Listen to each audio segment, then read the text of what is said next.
The adequacy of the reserve fund. What does that mean?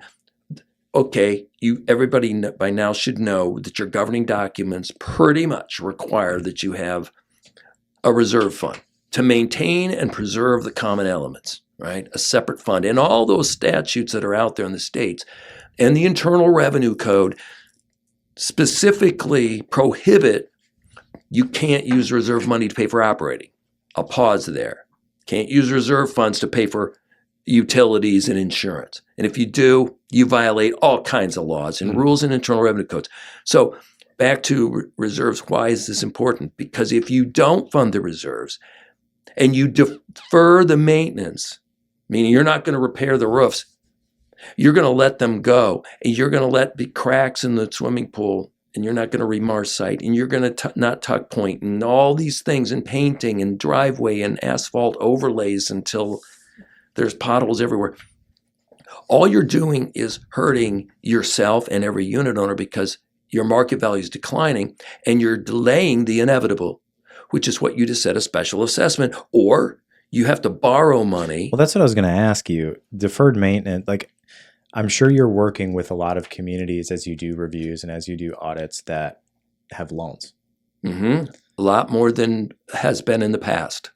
That's where I was going to go to. Is where did you see the uptick? 2020, before 2020, after 2020? After 2020, what you're seeing? What, like, how many communities are you seeing that are having to take out financing right now? I would say a third. A third of communities, could be so 30-ish. Use 25% on conservative. Okay, so 1 out of every 4, and they're having to take out money because why? Deferred maintenance, lack of reserves.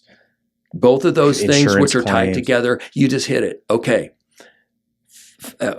This is great. These 4 things will kill any association. I predicted it, and I will say this was 2 years ago. I was on a radio show. I said, here's what's going to happen, and it's happened. Yeah. This is close to, oh my gosh, I don't have my facts here on it, but if you think about it, it's like at least a third of every American lives in a community association. Here's what's important. If you think about that. 75.5 million Americans. Okay. In 2023. So, which is more than 30% of the population in the United States. This is huge. Okay. Shortly after you started, 10 years or so after you started, only 2.1 million people lived in HOAs back in the late 70s. I know.